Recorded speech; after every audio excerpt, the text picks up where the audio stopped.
Si tu me regardes aujourd'hui, c'est grâce au Congo. Ne reste pas silencieux face à ce massacre. Que symbolise la perte de Goma?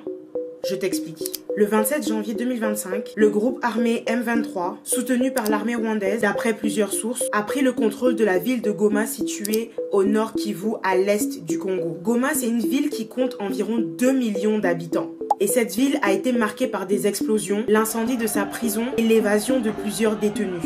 Depuis 3 ans au moins, le M23 combat sans cesse et sans répit l'armée congolaise. Avec une force estimée entre 3000 et 4000 combattants rwandais selon l'ONU. Des milliers d'habitants fuient Goma et ses environs, certains cherchant même du refuge au Rwanda, le pays voisin. Aucun bilan officiel des morts ou des déplacés n'est encore établi. Mais les témoignages sur place confirment déjà une grave dégradation de la situation humanitaire. Le président kényan a même convoqué un sommet régional tenté de désamorcer cette crise. Ce que tu dois essentiellement comprendre et retenir, c'est que à l'est du Congo, il y a de nombreuses ressources, notamment le coltan, d'autres minerais qui permettent la construction de tous nos appareils électroniques. Il y a donc un enjeu ici pour le Rwanda et d'autres pays comme l'Ouganda aussi, qu'on ne cite pas beaucoup, mais il y a beaucoup d'intérêt pour ces pays-là de déstabiliser cette région, avec notamment en intervenant ou en s'ingérant sur le territoire congolais,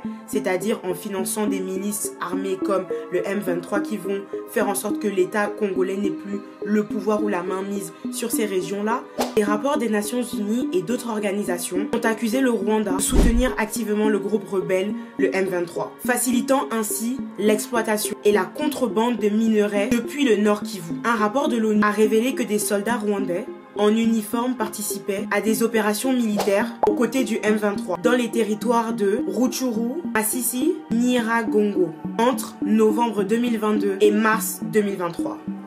Pourquoi est-ce que la perte de Goma est un danger majeur pour la sous-région? Goma est une ville clé sur les plans économiques et militaires. Sa perte affaiblit la position du gouvernement congolais face aux groupes armés, donc menace la stabilité de l'est de la RDC, qui est déjà une région très fragile. Deuxièmement, cette avancée du M23 pourrait entraîner un embrasement régional. Troisièmement, sans compter l'exode des habitants de Goma vers des pays voisins.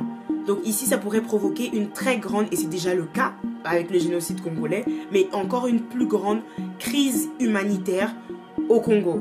Quatrièmement, la prise de Goma symbolise l'incapacité du gouvernement congolais à sécuriser ses frontières, ce qui pourrait encourager d'autres mouvements rebelles, et déjà qu'il y en a, ou encore faciliter des ingérences étrangères. Parce que malheureusement dans ces conflits-là, les principales victimes ne sont pas les personnes qui se combattent entre elles, mais des civils, des femmes qui font l'objet de crimes odieux, tels que par exemple l'usage du viol comme arme de destruction, les viols collectifs, l'assassinat d'enfants, de conjoints. Enfin, ce sont ces personnes-là qui sont le plus souvent arbitrairement tuées, assassinées.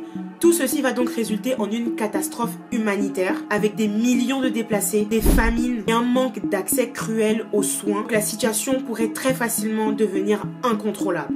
Ce pourquoi tu dois dénoncer. La perte de Goma, c'est plus qu'une défaite militaire. C'est un danger pour les populations et toute la région. Que la communauté internationale accompagne le Congo dans cette guerre contre le M23. Que la communauté internationale porte des sanctions fortes sur le Rwanda qui se rend complice de ce massacre.